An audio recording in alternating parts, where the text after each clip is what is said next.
আসসালামু আলাইকুম। আমি একটা পেঁপে গাছকে ধরে দাঁড়িয়ে আছি। এই যে পেঁপে গাছটা, এটা যত্নের অভাব আর কি। ফুল গাছটি অনেক সুন্দর, অনেক সুন্দর সুন্দর ফুল ফুটে আছে।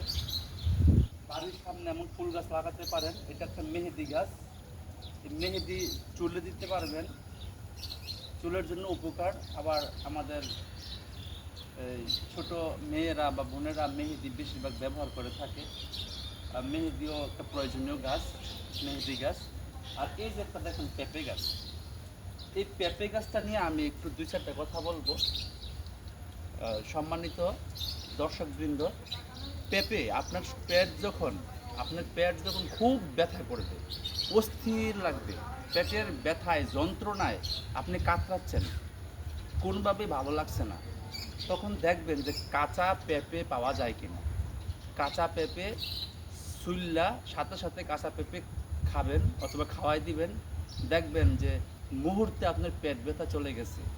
এছাড়াও আপনি প্রতিদিনের খাবারের তালিকায়, যেটা আমি করি, পেঁপে দেখলে আমাকে পেঁপে কিনতেই হয়। এটা একটা মেডিসিন। আপনি পেঁপে সবজির তালিকায় পেঁপে রাখবেন, পেঁপে কিনবেন, পেঁপে খাবেন। পেঁপে সবজিটা পেটের জন্য অনেক ভালো। পেটের গ্যাস্ট্রিক, আলসার বা বড় বড় ডাক্তাররা অনেক কঠিন রুগীদেরকেও পেঁপে খেতে নিষেধ করবে না। পেঁপে পেটের জন্য খুবই ভালো। আমাদের এখন শিশু থেকে যে কোনো বয়সে গ্যাস্ট্রিকের সমস্যা হয়। আপনি নিয়মিত যদি পেঁপে খেতে পারেন, তাহলে আপনার বাসায় আর গ্যাস্ট্রিকের ওষুধ কিনতে হবে না। বিদায় নিচ্ছি।